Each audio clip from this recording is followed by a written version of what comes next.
Right now you're locked into the hashtag SHILANGUSESSIONS. Everything is on and recording. Yep. Waiting for the camera guy to come. He's a little bit late because of this storm Dennis apparently. I don't know where they even get their names about the storms. But yeah, I am lucky enough to be joined by my very special guest, Mr. Biggie D. Yes, what's happening? All good, man. Thank all you good. for the invitation. No, man. For me, it's an honour to have you here, man. Because again, I've listened to your tunes ever since I was like a teen. So I know it's weird to say that, man, but it's crazy. But yeah, man. Proud to have you here, man. It's an honour. No problem, bruv. No problem. So how you been, man? You know what? It's been a while since I've been to, like, a couple of weeks ago I was on One Extra. Yeah. And I haven't been in One Extra for time. Oh yeah, with SPYRO, innit? Yeah. Yeah, actually heard that, didn't we? I haven't been in One Extra for time. I'm talking about... Yeah, what was it like when you went last? Last time I went, I was with Danjah. Yeah. So that's when we were part of Aftershock. Right, so I swear Terra had the radio set on One Extra for a while. And it was a case of the whole crew used to go down there literally every single week. And obviously, as one collective, everyone got interviewed and how you came about music and everything else. So hey, you know what? It's got to another level where you thought, wow, this is One Extra. I remember back in the day. You know, back in the day, you always thought my dream was to get a tune playing on radio. Like, but to be there. To be there, yeah, exactly. But to be there was a different level. It was just like, wow, this is the BBC. This is next level. So yeah. Next level, man. So but yeah, to be there. But even forget that. Before that, it was a case of making tunes and listening and getting played on private stations. Like hearing someone play a tune. Yeah, because I mean, for us, when we sort of used to listen to Rinse and stuff, I mean, for me, I used to just use the chat box, and if I was to get big ducked on the chat box. Wait, is that MSN or something? No. Like back then, it was Axe FM. They had their own little chat box where people used to just like, I don't know. You know, yeah. Yeah, so like I used to be like, yeah, pick me up. And when you got a pick up on radio, even no matter how small it was, and they picked you up, you're like, bro, they picked me up. You know what is the biggest thing? To get your music played on there's different levels, bro. Bro, this is what I'm trying to say. People don't realise the graft man done back in the day. Exactly. Do you guys still go music house or anything? I went to most of them in South. Like for me, travelling around London as a kid, I didn't really do that if I'm being honest. But when I started to, I did go to, like you said, music house. I used to go to, what was it called? In the record store, they used to send everything out. Can't remember the name. I can't remember, it's time ago. But even those days when I used to go music house, I used to stand there with my CDs. Every DJ that you could think of on radio used to pass through. Yeah. But that's the thing, because I used to hear lyrics about these places, and that's how I knew about them. No. So then when I heard lyrics about that, and I started getting into grime, I was like, well, I'm gonna go there because I might meet this person, I might meet that person. And literally that was the thing. Everyone used to go on music house. It was proper networking. No, that was the real networking. That's proper networking. The real networking. You go on music house, you find someone, people see like the Mac 10s and all that kind of people there, like, yeah, you beg, yo, bro, cut my tune. Yeah. They listen to your tune, nah, it's dead. And you keep on going. You keep going, because the thing is, to cut a dub back then, or even now, it's expensive. Well, how much is the cut a dub now? Now I think I was looking, it was about, I think, 20 something odd pound now. I don't know, but I think back then I remember it was a bit more. Was it? I think so. Well, it was about that price, I think. I swear it was about that price. But now now they're doing like deals where you can, like, if you get more than one, or you get this, like, you get money off and stuff. Back then for me, it was hard to find that. Yeah. But yeah, man, I know what you mean though. That's how it was. So then when you sort of gave tunes to people, and then you sort of get that rejection thing, did that fire you up to be better, or did you sort of take it to heart? Or because I know everyone's different, you know. Come on, I took it to heart. Yeah, of course. Do you know what? Do you know what it is, right? When you start making beats, right, I I'm not gonna lie, I was crap. I was shit. Literally, can I swear? Yeah, of course you can, yeah. Oh, okay, cool. I was shit. I was shit. I'm not gonna lie to you. I didn't know what I was doing and what was going on. So I was just trying to put stuff together, and it's just like it just didn't work. But you know, after a while, I started kind of right. This is how you do it. This is how it comes along. So what did you start on? If you don't mind me asking. No, it's cool. No, literally, I started on something called acid. Oh really? So it went through you, Loops? No. Because I know you were saying to SPYRO, you developed into going into that. Did you start with Cubase and? Yeah. So literally, it was my boy Shiny. He actually got me into music. Actually, you know what, let's get back onto that for the start first. Before we you know forget, what it is? No, because you know what it is? I met Shiny in college, East Ham College. This was, so I don't even ask him what year it was. And he goes to me, I like music. I was like, no, you like music? I said, right, cool. And he goes to me, here's an application called Acid. Obviously, back then, there were still cracks, you know. So, was that Windows? Was that Mac? I know, but I don't touch Mac. Oh, really? Do you know what? That whole mouse thing, nah. I don't deal with that. So it's a case of tried Acid, didn't know what's going on. Moved on to Cubase because at that time Cubase was the thing. Everyone said, why not go into Cubase? All the professionals use Cubase. But do people even still use Cubase in this? I see, that's the thing. I don't think they do. Everyone probably uses Logic now. Yeah. Logic and Fruit Loops. Or Ableton. Yeah, Ableton. Yeah, there you go. And what it was is like Cubase was cool for a while, but you know, you need to purchase loads of VST plugins. Yeah. Didn't know what's going on, so I said, you know what? My guy goes to me, take. I remember you talking to SPYRO. He said you used to get on floppy disks. When you said that, I was just like, oh my god! Bro, this is how you know I'm old. It's how you know I'm old. Well, no, if I remember it, then I'm just about almost like you, man. Some people are probably saying, what the hell's a floppy disk? You get me? Yeah. But this is the thing. This is how I managed to transfer tunes. I'm like, take this. And obviously, those. But how did the VSTs back then? Were they like mad gigabytes on there? Were they quite small? No. They were still big. Because I know now people download them and it's like so much like memory. No, don't forget they used to come on. We used to get them on DVD. Oh yeah. So when we used to get them, we used to get DVD, install the DVD. It used to crash pure times. You get me? So so we did that on DVD, install plugins. But you know what? If you haven't got a powerful computer, your system's going to crash, and that's the drill. Yeah, man. Because back then the specs of computers were. Like if you look at them now, you think to yourself, well, that's a phone. No, do you know what? Pentium 1. God, yeah. Pentium 1. There you go. God. Managers in Pentium. What is it on now? Like 10 or something? I don't even know. I don't even know, man. But yeah, Pentium 1. Managers in Pentium 1 back in the day.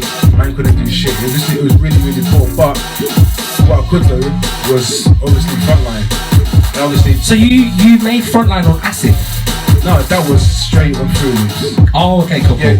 The initial story was with Frontline was I was at my boy's house. He had all these sounds, and he had that initial, obviously the main Frontline sound. Cool. Yeah. Everyone's heard that Frontline sound, and he goes to me, try and do something. And I thought, right, I don't know what to do, so I just left it. Probably left it for a year, probably over a year. And then I said to myself, you know what? Let me try and play with these sounds. So this was on Fruity this time? Yeah. Okay, cool. Yeah. So all my tunes that you've probably heard were Fruity. All Fruity tunes. So what kind of like, on Acid, what kind of sounding tunes did you like? For example, if you was to compare them now, like, was it sort of very simplistic stuff or? Yeah. Because I've never even heard of Acid, you know, being honest. This is what I'm saying. But you know, Acid was more for loops. Oh, okay, yeah. More chopping up loops and putting stuff together. Yeah. That's what. So it kind of helped you learn. It was building blocks. Yeah, to a certain degree. But I didn't like it. I didn't like the way it functioned. I didn't like the way it worked. But again, this is how it was back in the day. Yeah. This is how it was back in the day. So it's a case of that's why Fruit Loops. I thought when Fruit Loops came over, it was the best thing ever. In a beat pattern, it was so simple. You know, with Cubase, you had to go to the piano roll and do all of that. No. Fruit Loops was just simple, basic. You can make a simple beat. Because I mean, even now, you ask certain producers, "Oh, do you play keyboard? Or do you know what key that is?" They're like, no. And you just think to yourself, well, all it is like trying to find what sounds good. Do you know what I mean? So I mean that's it. A lot of producers don't even know about keyboards and all that stuff. And that's the God's honest truth. Like literally, when I started producing, I didn't even touch a keyboard. Yeah. At all. I just started to no, I don't need a keyboard. I've got my piano roll. And again, like I said, a lot of producers now who are at another level in different countries, they all do the same thing. But again, over time, you eventually progress and start using the keyboard and understanding the keys and what keys go with what. Obviously, there's books, there's YouTube channels which obviously guide you. How about you were telling me like learn, like just sit there, watch YouTube and learn, because it was, if I'm being honest, if it weren't for you telling me that, I probably wouldn't have done that. But I sat there for hours and just watching these videos and actually did learn a lot. And I actually made a few beats, and before that I wouldn't have even started to even. So yeah, man, it's true, man. Now it's so easy. Even now, I still watch YouTube videos about freelance because I mean, I know bigger guys that's still doing that. Like Rookie talks about doing that as well. Oh, you have to, and because you have to. You never stop learning. There's guys on the next level. You think, bro, I've been doing these things. It's simple things, shortcuts, and even super complicated stuff. And some stuff. How have you guys got to this level to know all this? Yeah. Obviously, they've mastered the application to a certain degree. Because don't forget, obviously, I stopped producing for a while. Yeah. It got to it. Obviously, I made Frontline, I made Gunshot, The Rush, all these kind of other rhythms, right? So for a stage, I was just banging beat after beat after beat. Yeah. Killing it. Because you get into like a routine or a momentum. Yeah, and you literally have to, and that's the only way you then get about. Because obviously there was no Instagram, there was no Twitter. So literally, places like Music House, you have to constantly be there giving tunes out. I mean, yeah, you're right, because even internet I don't even remember there being YouTube back then. And even if there wouldn't be videos about grime at all on these things. There was nothing. So my closest thing was MySpace. Yeah. MySpace connected me with not just people in the UK. I think that was a start from... Oh yeah, that was massive start. It was a huge pinnacle in terms of like when you think about different eras in grime. I think the MySpace bit was definitely a new... You know what I mean? No. MySpace was massive. Do you know what? To be fair, it wasn't just. So I was fortunate to know certain individuals. Yeah. I was fortunate to certain individuals. Sorry about that. Sorry. No, but the thing is, with MySpace, it helped me make contacts not just in the UK, in the US. Yeah, that's the thing, because I remember you were talking to SPYRO about doing you took a sample of a rock band or something, and then they wanted to use your tune for SmackDown or something, and then obviously Legals got involved. Yeah, so there's like, but I mean, again, that just shows you, in terms of talking to people outside. Before it used to be in your block or in your. No, yeah, exactly, and that's the thing, and it literally was just in my block how it was back in the day, but you know, MySpace opened so many doors. The same way Twitter does.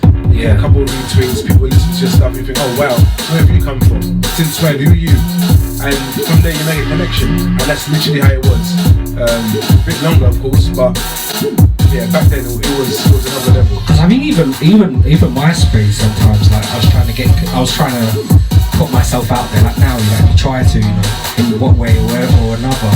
But even back then, people were very stush. They was like, unless you're like, you got this, you know what I mean? No, do you know what it is? For you was a DJ, right? Yeah. If you're a producer, I think it was different. I think, because your tunes were just on MySpace, just play and just to go. Hell yeah. Yeah, just think of that. Yeah. Because you couldn't really, I don't remember even putting mixes up or whatever. I used to sort of do it through like, in the blog bit, the blog bit underneath the music bit. That's how I used to do it, man. But yeah, again, it's different for DJs. Yeah, so producers. Producers, I think it was a bit easier for us. I think MySpace was just, to me, I thought it was just simple producers, those kind of musician guys. So to me, that helped me massively. Is there any songs which you actually made that you met on MySpace? From any particular, like, I don't know, whether it be connecting with a certain person here or there? No, you know what? All my tunes, I knew everyone. Really? Again, like East London College, like that's where I met Monkey. Yeah. MONKSTAR. Yeah. I like MONKSTAR, man. He's such a cool dude. Nah, he's cool. Very relaxed. Very relaxed guy. People used to hear his lyrics and think he was some sort of like really sort of evil guy. But when you meet him, he's the nicest guy. Do you know what? No one was ready for him back then. Yeah. Only certain people knew. But even now, his flow is so ahead of its time. But I never heard that. Even now, you rarely hear people use that flow. But when he's spitting, you hear every word for word, and it's like you're listening to everything. So when he did Frontline as well, that freestyle, it was, wasn't it? For me, I used to have that on my phone all the time. No, MONKSTAR was deep, obviously.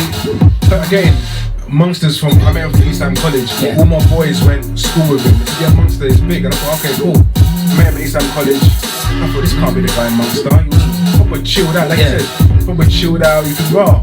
I thought, then I met someone called Ali. Ali was from out my area. Yeah. And obviously there was D-Double.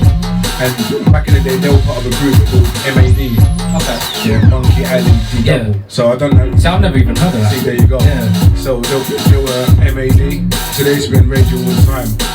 And obviously, that's how I got into sport on Frontline. Yeah. Don't forget, D-Double was from Forest Gate, so that's how I knew him. Yeah. If you live in Forest Gate, you know everyone. Forest Gate's Forest Gate. Everyone. It's not the biggest area, but everyone knows everyone. I mean, really, for me, when people talk about birthplace of grime, it's East London. It is. There's no argument there. I mean, I know there was stuff of people doing like in South and whatnot, but I think for me, if you had to sort of pinpoint whereabouts, it was East London. I mean, let's be fair. And you know what it is? I agree with you. Yeah. To me, the way I see it was East London. To me, Vince FM, Danjah, I think Flavour. You remember Flavour FM? Yeah. Who was around back then? I don't really know. Heat FM. There was a few, man. Heat FM. I never really listened to Heat FM. Yeah. To me, it was just Danjah and Vince. You know, I think Danjah was just kind of. I think Heat was afterwards. I think was there. Probably Heat was probably afterwards. Like Danjah was a kind of East Connection. Leaf Order, Leaf, all those kind of more fire guys. Yeah. Too Tough Crew. Yeah. You remember Too Tough Crew? Yeah. Baby Show, you know, R.I.P. man. And there was obviously Rinse. Yeah. There was obviously Roldie. Yeah. And whoever was on back then. You get me? Yeah. So that's how it was. So I didn't hear anyone from South until I started seeing So Solid. This is it though. Like back then, you would have to have a song which was known for anyone else to hear it. Now there's internet where everyone can hear it, kind of thing. Do you know what I mean? It was very limited in terms of getting your music out there, I think. No, but do you know what it is? I totally agree with that sense, because now I'm hearing MCs from all over the UK. Yeah. I'm thinking, raw. Brazil. I was the other day. I don't know if you know Silencer. No, Teddy. Yeah. I saw that. He had his music being played in Brazil, and then you look at the crowd, it's like thousands of people. Is there a video on that? I haven't seen it yet. There's a video, I'll show you afterwards. It's crazy though, because you think to yourself, I mean, I don't know Teddy personally. I talk to him every now and then on like socials and whatnot, but it's like when you know someone from your city is getting that music played in Brazil, which is thousands of miles away. To me, it's just crazy. This is what the internet's done. This is it. The internet just shows you from like where we're talking MySpace days or to now. It's insane. It's a wonderful time to do music right now. No, and the thing is, everyone. If I say everyone's got easier, they'll probably say I'm lying, but everyone's got it easier. Trust me. Definitely. The way it was back in the day and the way it is now is totally different. This is it, because I mean, it's a trait in humans where if you're a lot younger, you find it hard to go back and understand how people came up. Do you know what I mean? Like when you learn about history, like, do you know what I mean? But again, it's not even an ageist thing. It's just back then how much harder it was. People today don't realise. Like they might hear about it, but they don't actually realise some of them, you know? To be fair, do you know what it is? The way the scene is, you're still gonna get the blockers. That's just gonna be there. Yeah, you're still gonna get the blockers until you push yourself through. Like I was telling you, like from the sense from you. Like obviously I come back on, I went on Twitter thinking, right, what's the scene saying? Is it still East London? Is it still London? I see producers from everywhere. And I'm thinking, these guys have got next level talent. You know, some people should be bigger than they are. Yeah. MC. I think so, yeah. And there's some MCs, and I thought, wow, this MC's cold. Who are they? Where are they from? And I'm thinking to myself, wow, they're not getting any proper feedback. And I thought, right, okay, the scene has changed. Everything has changed. Obviously, to me, the way I see it, it's for the best. Going forward. 100%. And the thing is, with the scene as well, everyone needs to move together. Some people move in silos. I understand the reason why people have to move in silos to a certain extent. But at the end of the day, we're in one scene. If it's grime, it's grime. All of us are in one scene. 100%. Do you know what I mean? If one person's doing well, they're attracting people to the scene. If another person's doing well, they're attracting people to the scene. And then all of a sudden, those two crowds get to see grime. Not just two people, but grime. Exactly. But the thing is, some people still don't realise that. And it's really frustrating. It's like, look, if we work together here to gain more people to look at our scene, then it's good for everyone. It's not just good for you, you know. This is the thing. You're saying the same things that we were saying 10, 15 years ago. That's the problem. To be fair, I think our scene's established to a certain degree. It is, yeah. But again, we're still getting blocked in a way. Obviously, there's people like Stormzy and all that. Those guys are leading the way. But again, these people have help. They've got help behind them to get them to this place, that place, this place. Like for example, like as a DJ, if I've got a manager, but like an agency helping me, they're helping me get bookings. But if you're like me, for example, I'm just working myself so hard to the point where I can get noticed and I can get these bookings. Do you know what I mean? No, but this is the thing. Those individuals who've got those backing started when you started. Of course. Yeah. Obviously, I know you've been around for years. Whatever it is. But everyone starts from the same place. Exactly. And obviously, eventually, everyone sees the talent. And you will get that support behind you. If it's funding or the right social media exposure. Yeah, you will get that. Yeah. Without a doubt. This is it. Everyone starts from zero. Everyone has the same hours in the day. Do you know? But it's how you use that time in your day. It's how much work you put in to it. You're saying? Again, hard work pays off. No, exactly. But do you know what? Let me switch it around. Yeah. Right? Obviously, I came back onto Twitter, seeing pure DJs, pure MCs. So what sort of time frame was this? What? When you came back onto that Twitter and stuff and signed on? I think I signed in Twitter 2016, 17. That's a good time as well, I think. Because there was still Radar back then. There was still... Was there still... I think Radar was still there. Was still going, yeah? Yeah. I think it stopped in 2017, if I'm not mistaken. He was 17 or 18, I can't remember. But yeah, that was still going. And the thing is, the only reason why I kind of... The reason why I stopped making music was my PC crashed. Yeah. Was that the one you threw out the window? Standard. Honestly, I lost about 100 tunes. Wow. About 100 tunes. I was making. Don't forget. Because it's frustrating. I mean, when you think about all the hours you put in to make them tunes, and if you was to just lose everything, it's devastating. No, but that's the thing. I lost so many tunes. I was so upset. I said to myself, no, I'm never making music ever again. And then slowly, I think I must have went to Terra's house and said, Terra, give me your sounds. I'm coming with my DVDs, give me your sounds. They went to DOK's house, give me your sounds. Do you remember Magnum? Of course. Magnum, yeah? I actually wanted to talk to you about Magnum Force. Oh, is it? Yeah, man. I looked in his house. Where is he at? He's there, man. I spoke to him about 6 months ago. Oh, he used to be one of my favourite producers to listen to play. His tunes were... People don't even realise now. Some people are like, who's that? But you know what? This is what I'm trying to say. Again, but when you're saying like these names, it's like it must have been so cool back then to have that. But don't forget, all those people I'm mentioning, SPYRO, Terra, Magnum, all lived in the same road. So I can't remember what door number Terra lived on, but literally it's like 30 seconds walk between all of them. That's crazy, man. And obviously there was SPYRO. I knew SPYRO since he was like 17, 18. Yeah. So people think, oh, how come SPYRO's giving Biggie the love, whatever. But I've known SPYRO from day one. Of course. Me, SPYRO, DOK, Magnum. Who else is there? DOK, Magnum, Terra. Yeah, all of us sisters. Was it really the Aftershock lot? Because I'm sure you were all really Aftershock. Yeah. Spy wasn't. I don't think Spy was. Spy sort of was he started because he wasn't producing the same time as you guys. Yeah. He produced sort of after. Yeah, he was just DJing. So back then, SPYRO wanted to get on every station. Yeah. I know you probably moaned about me saying this, but he used to get parred. But it happens, man. No, he used to get parred left, right, and centre. Nobody would. If you ever see him, he'll tell you pure stories about how he got parred, where he got parred. But us man used to sit in one room, DLK's room, and making tunes. Literally making tunes. DLK's computer was the worst computer known to mankind. And he's still, for me, he's one of the greatest.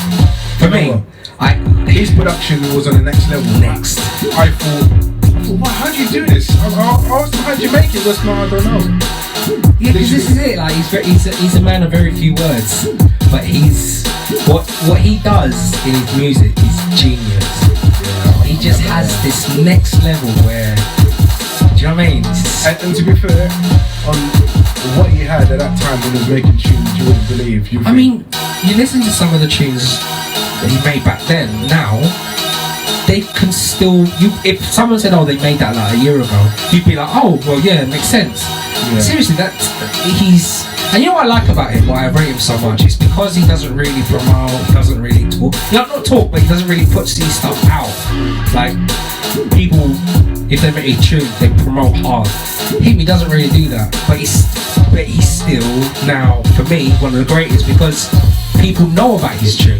He didn't have to sort of shove it down people's throats, kind of thing, you know. And so this is the thing. I think when the Aftershock days, our production. I personally thought our production back then was futuristic in a sense where it will continue until now. It's funny because I wanted to actually talk about the sound of Aftershock, because I think Aftershock as a collective was very, very impactful in the scene. You know, the kind of sounds you guys were making back then. I mean, if you hear a lot of Terror's really early stuff, it's crazy when you compare it to the other stuff that's in that same year. It's insane. Listen, Terror's a genius, man. No, to be fair, it all started with Terror. Without him, nothing. Everyone says that. It all started with Terror. Without him, Aftershock wouldn't have. It's crazy. Yeah. Do you know what I mean? I wouldn't have met Bruiser, Triple. Yeah. Even like Crucial, Royal, S-Kid, Tiny Temper. It's all with Terror. It's always Terror as the foundation. Terror. You know what he gets about? He talks a lot. You know Terror, he talks a lot. So it's a case of he can group people together with so easy. Like when I first, because I met him, I think it was one thing called Beat Boss. I think you've heard of it. Of course. Yeah. So I went there, and he was going to be a judge. But then obviously there's like segments where people will have like a break and we go outside and you used to talk to other people, and he was there, and then I knew who he was. I saw him, and I talked to him like he's just a normal guy. And for me, like back then, everybody's normal, bro. Yeah. Everyone forgets that. This is it though. For me, growing up listening to these guys and then I had to actually talk to them, like it was still very hard to grasp. Yeah, I know. But then I was talking to him and he was so easy to talk to. Such a good guy, man. He's just like, bro, man. I think it's a case where if you see all of them, everyone's always easy to talk to. Yeah. Everyone's normal. Everyone's like, obviously, sometimes you're a bit starved. But for me, like I had to get past that stage of, look, these people are normal just like you. Yeah. Just get over that barrier. Because I mean, obviously for me, at the start it was like, fair, I'm talking nonsense because I'm the same. I'm the same. When I met don't forget, when I met all the guys now, I was like, oh, you're a demon. I've done this big arms out to your house. But the thing is, Demon lived around the corner from him, but I never knew who he was. That's crazy, man. You know what I mean? So it's a case that everyone's like, wow, you've made the biggest lyric. It was pound number one. It wasn't it? Yeah, it was. So, again, if you say to somebody, oh, I know the guy that says Arms House, you're like, oh. Do you know what I mean? It's just I know. The fact that these people come from your city, I think, and you're just I'm very proud of that when I hear that. Like I hear about just, so Stormzy and the Section Boys, they lived in my area, and so one of the section, I think two of the Section Boys lot was in my brother's year, so he knows them now to this day, and like when I used to come out of school, I see Stormzy on his bike. He didn't go to my school. You know, one of them guys that's on their pedal bikes because they've got like suspended from school or something. He was forever outside my school, and I used to see him. And I didn't know him, but because I saw him so much, he used to like, you cool. And then now I look at him and his success and how far he's come. I'm proud of that, even though I wasn't very like. We didn't really know each other too tough, but I see that and I think, like, even the Section Boys lot, like Section Boys lot I knew more because it was my brother's year, but it's just, there's a sort of pride when you know someone's come from your area or your, you know. Do you know what it is? And like you said, proud moments, man. Yeah, man. The thing, it just shows you everyone can do it. You can stick to it, keep on producing, keep on MCing, do what you got to do. Yeah. Just keep on going. You know, end of the day, you know if you're good or not. Absolutely. It's quite simple. Absolutely. You know, something. You know you're good or not. And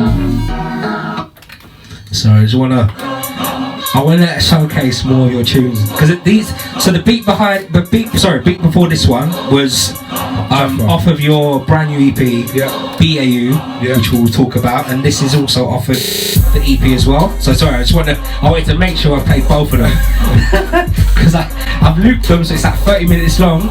So I realised, okay, cool. But let's talk about the new.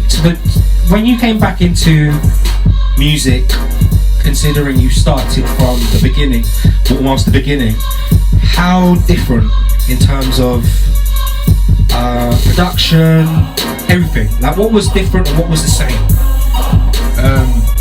Because it's very rare that I get to talk to people that were from two different eras. Yeah. Do you know come into the new era and then we're starting with the old era. Okay, let me tell you first of all. Yeah. The only reason why I come back was SPYRO was phoning me. He goes, "We're rich." So yeah, I'm Richard, right? I'm Richard. Yeah.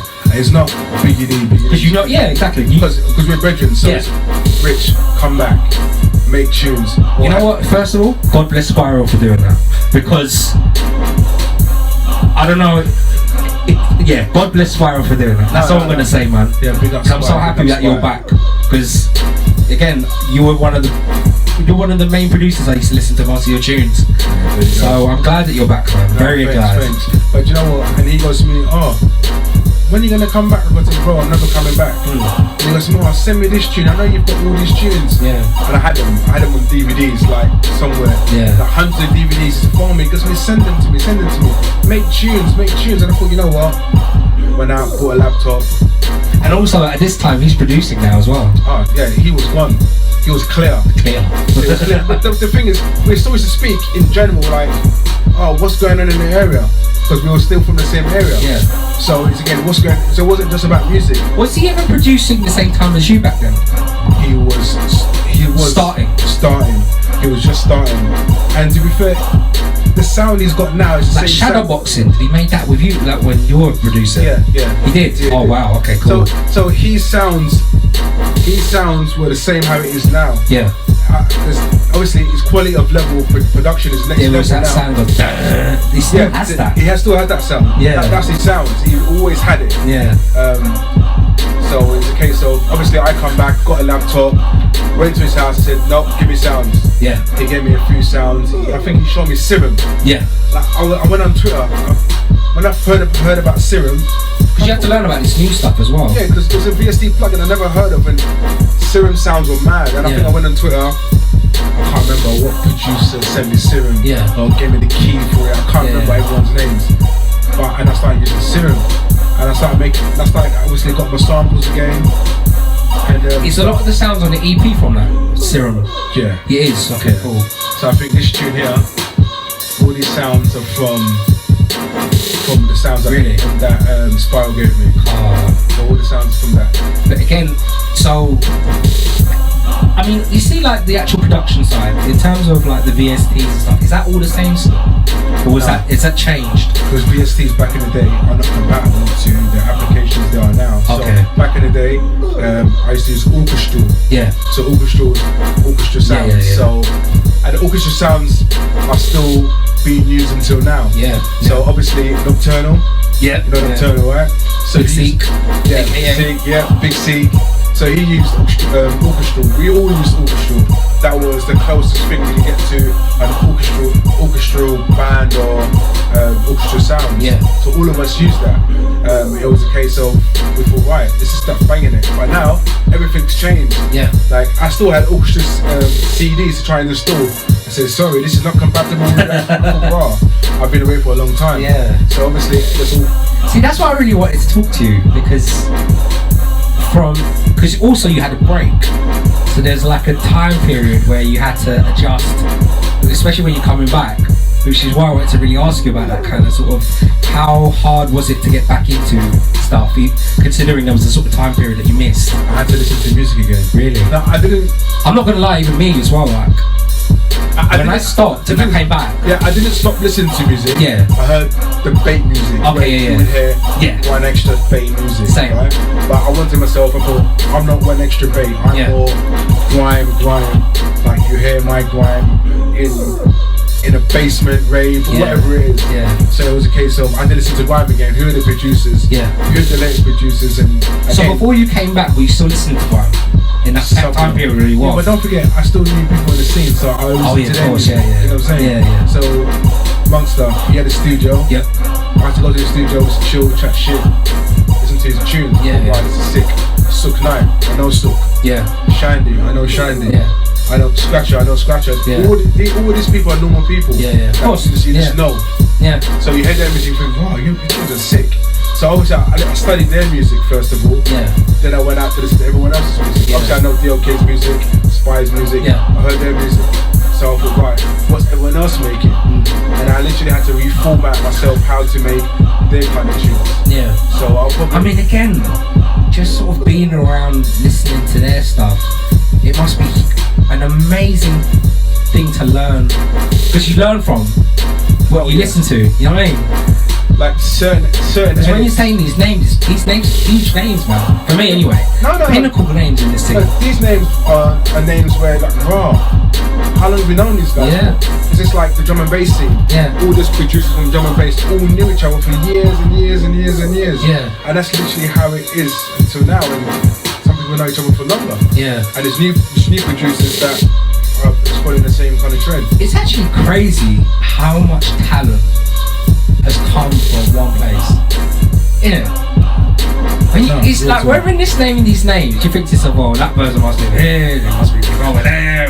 No, they all live in sort of close proximity, you know. And that's the thing. Everyone is, well, back then London-wise, was just everyone lives around the corner. Yeah. Even I think when I was making grime, when I met Dreamer. Yeah. You guys call him Uncle Dreamer, right? Yeah. He was producing. I didn't know he was an MC. Yeah.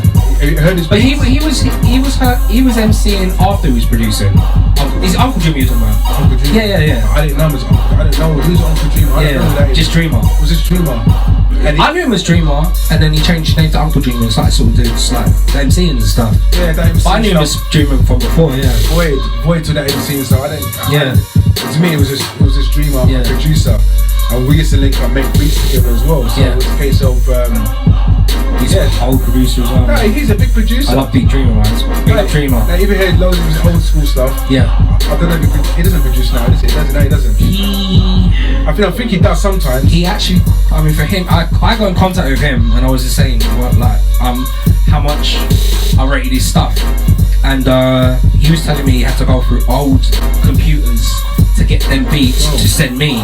So I felt very, very blessed that he did that, and he made that effort to do that, you know. And that's the honest truth. Old computers to get the beats, and that's how it is. Yeah. Because back then it was just. This is it, man. I've lost so much music over that time period, because a lot of computers back then weren't that reliable. Like now they're a bit more reliable. They do go wrong, of course, but I've lost lots of music in my time as well. It's a case of it's constant back. You know what? It's still the same. You still have to do your backup. Yeah. The zip files. I make sure I do it every Saturday. Weekly, yeah? Yeah, I try to. To be fair, I do it monthly. But then again, I should do it. Living on the edge. I should do it more than that. But yeah, saving your work is always key. But quick thing, what about you? What about me? What would you like to ask me? Do you know what it is? I know you interview people, let's change it up. I don't know enough about you. Tell me your background, where you come from. Okay, from beginning?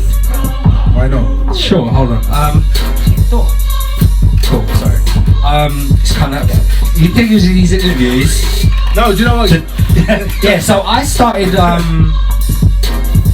did I start? So MIK is an MC. I liked his music and I found him on MySpace and I messaged him, and this is before I was even thinking about even being a DJ. And I messaged him and he kind of was talking on MSN and whatnot. And then MSN. Yeah, man. MSN. Jeez. Like, so basically I used to do like I used to play around on virtual DJ. Just play around. Oh yeah. I was like, oh, is that how you mix? Oh, BPMs and yeah. No, for me it was virtual DJ for me. I don't know what that is. Yeah. So I used to like play around doing like little mixes here and there from whatever tunes I used to get. And he was like, do you DJ? I was like, not really, I just play around on virtual DJ. He said, you should learn, you know. And I sent him some mixes, and back then, I would put so many bombs, you know.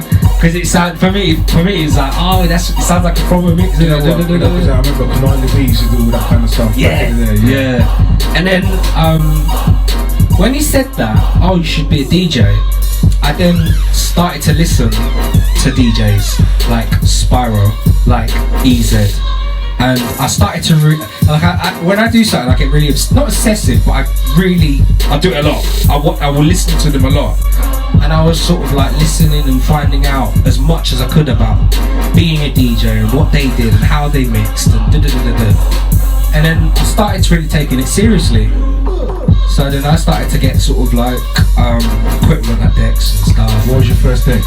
They were new marks. There's belt drive or direct? I think they were belt drives. Yeah. So then that's the poorness I had. yeah, that's what I'm saying, man.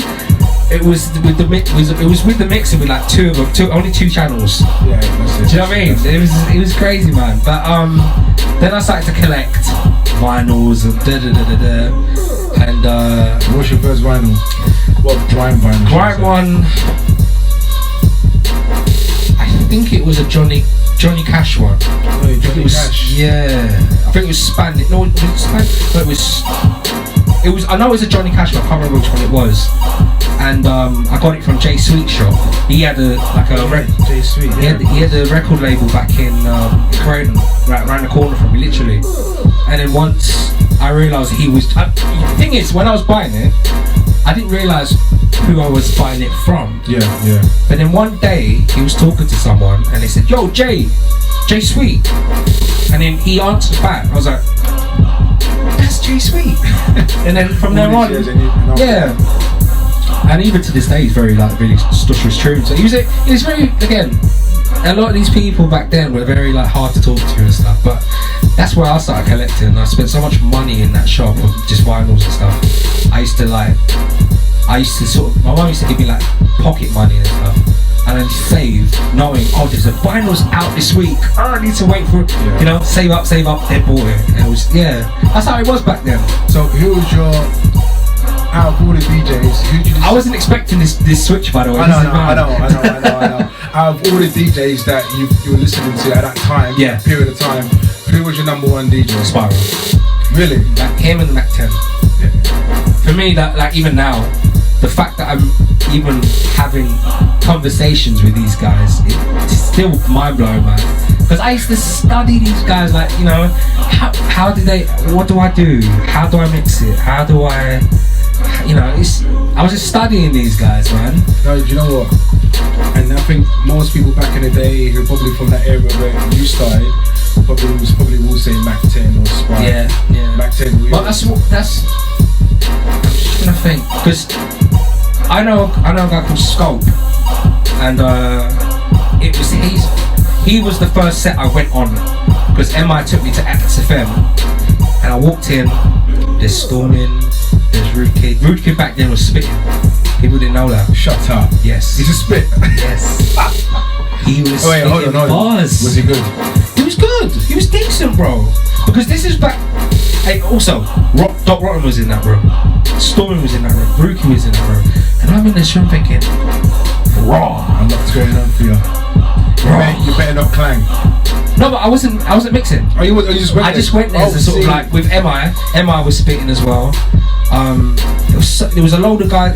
Brutal was in that room. There was a load of names and I recognised all of them. I was like, whoa! It was that really got me started thinking I'm taking it seriously now. You know. And then one day, and it was Scope who was DJing. So Scope for me he was one of the originators as well. So when I talked to Scope as well, he owned it. He was still on to Mode FM now. So yeah, man, big up Scope. But on Axe was my very, very first set. MI was like, you got 2 hours. I've got you a slot for 2 hours. You need to mix. And back then it was like I was just about learning. Anyway, I went on this set on Axe FM. Well, hold on. First of all, what time was it? It was. Was it the late graveyard shift? No, it weren't. It was actually somebody couldn't make that set or something. So I was doing like a cover, and it was I think 7 to 9. Well, that's a prime time set. Yeah. Everybody was listening. The phone line must have been going mad. So yeah? I've got a funny story about that. I started like the 2 hour thing. I thought to myself, 2 hours? What am I gonna do for 2 hours? And back then it was CDs as well, just about CDs. It was vinyls and CDs. But then I started mixing, and I put one tune to another tune, mixed them both together.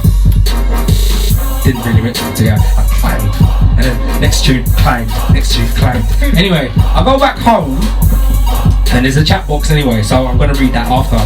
I'm on the train. I go back home, I'll read the chat box from the time I was on to the time I finished. Yeah. I didn't even finish the whole 2 hours, by the way. It was that bad. Are you serious? Did someone kick you off? No.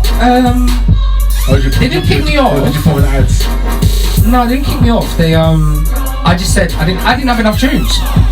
I literally did not have enough tunes. I think I did about 45 minutes.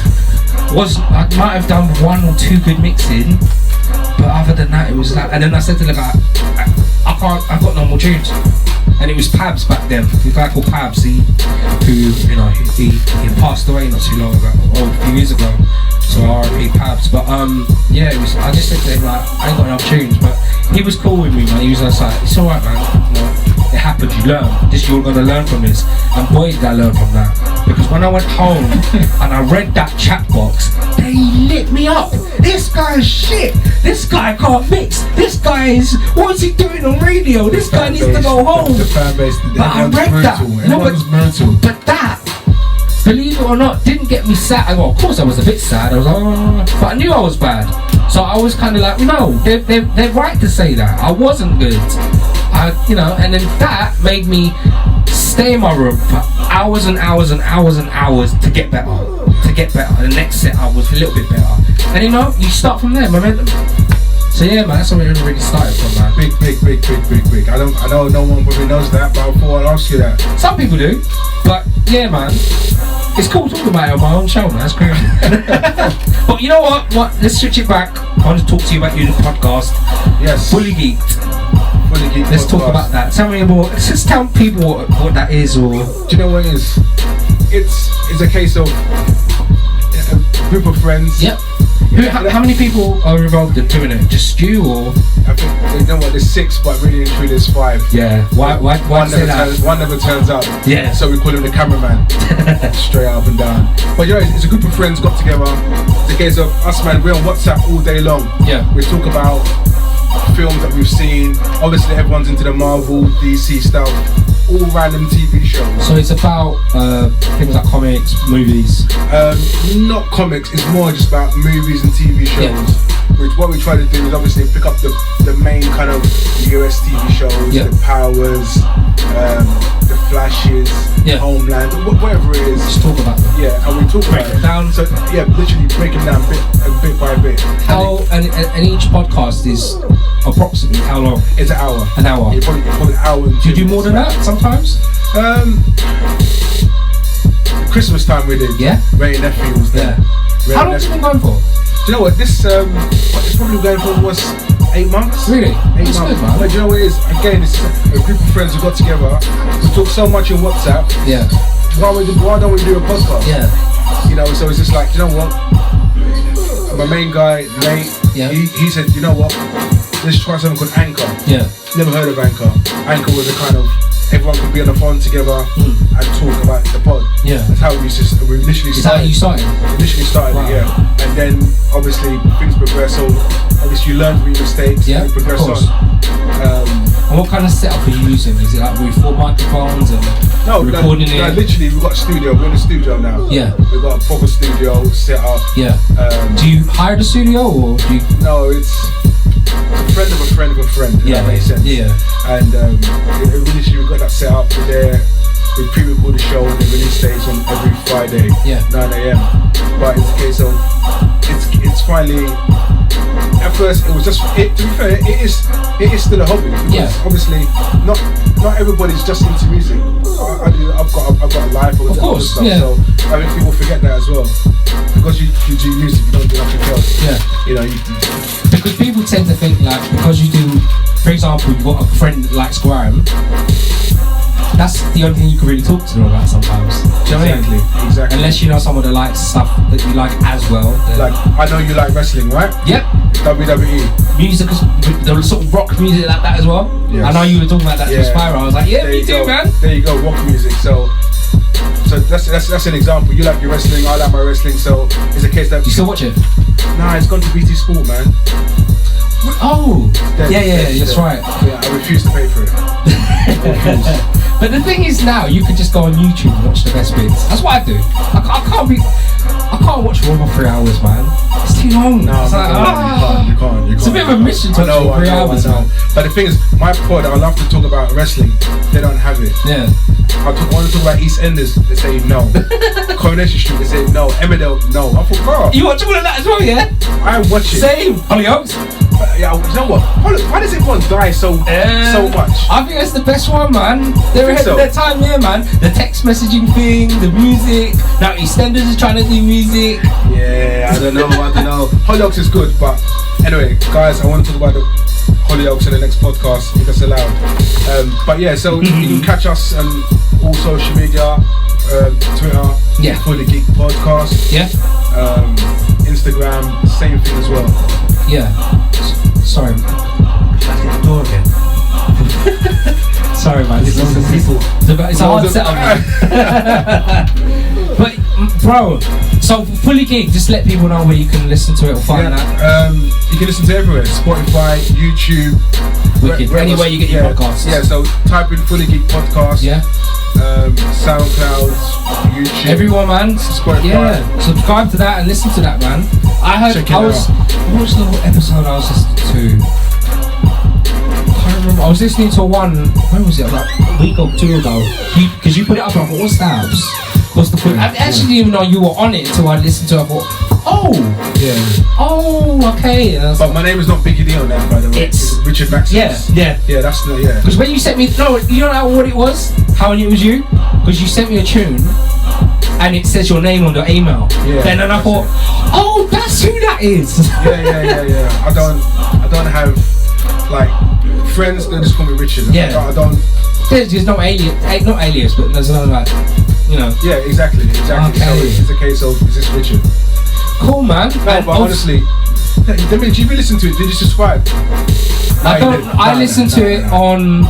What do I use? I used. Was it Tune? I think it was Tuning I used. I can't remember what I was listening to. I tried to listen to it through like wherever I think, or was it iTunes? I can't remember. It was one of the two. I don't really subscribe to stuff unless it's on like YouTube. Okay. I listen to a lot of my podcasts on YouTube. No, but you know what? Saying that, I've got YouTube set up, so yeah. The latest one's not on there as of yet, technical issues, but it will be on. Are you gonna try to do YouTube? No, we're gonna try at the moment. We've got an audio on YouTube at the moment. Yeah. But the visual, we're working on that.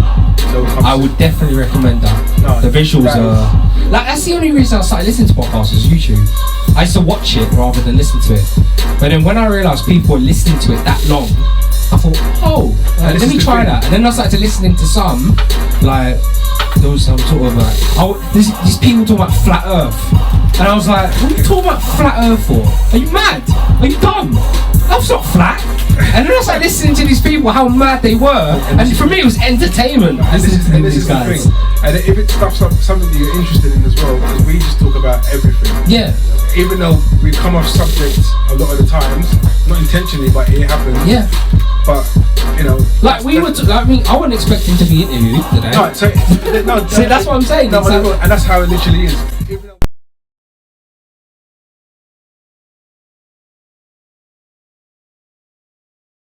You bringing out any more music? Please tell me you are. Obviously. I know you are because you said May. May's the next EP. And what are we expecting, right? Because I know you tell SPYRO is more dance music, like not dance music, but more grime kind of. The tunes, everything I do is grime. Yeah. So if it's 140, 138, it's standard grime. I make grime. That's you got a name for it yet? Sorry? Have you got a name for it yet? What name for what? For the EP that you come Shia Seb EP. Sorry? Shia Seb EP. Shia Seb. Yeah. What's that? My kids. Oh, is it? Yeah. That's an unusual name. Yeah, Shia Seb. Ooh, okay. It's two names merged into one. And how many tracks? 4, 5? I think it'll probably be a 5, maybe 6. Ooh. The more the merrier, man. Nah, but you've got the 2 new ones I sent you. Yeah. Oh, I want to play that later, man. I want to play that later. I know. They'll be on the EP. Wicked, man. So yeah, EP. Look at the drop. And where can people find you on socials? Social media. Because I know you've just joined Instagram. Is it the same as your Twitter? Yeah, exactly the same. So at Biggie D. At Biggie. Oh no. Yeah. At Biggie _ D Music. Wicked. You heard that, people. But man, thank you for coming on. It's been an absolute honour, man. No problem. We need to do this again now. Let me know. I'm holding you to it on camera. Let me know when you're ready. I'm here. Fully geeked podcast, yeah. Follow that. But yeah, man, thank you so much, man. It's been an absolute honour, man. Thank you. No problem.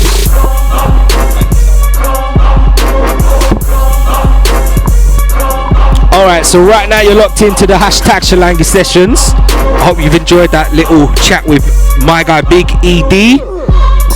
Legendary. We're gonna start getting into the set. Yeah, man. So Big ED's gonna stay in the studio. We've got MCs in the studio right now.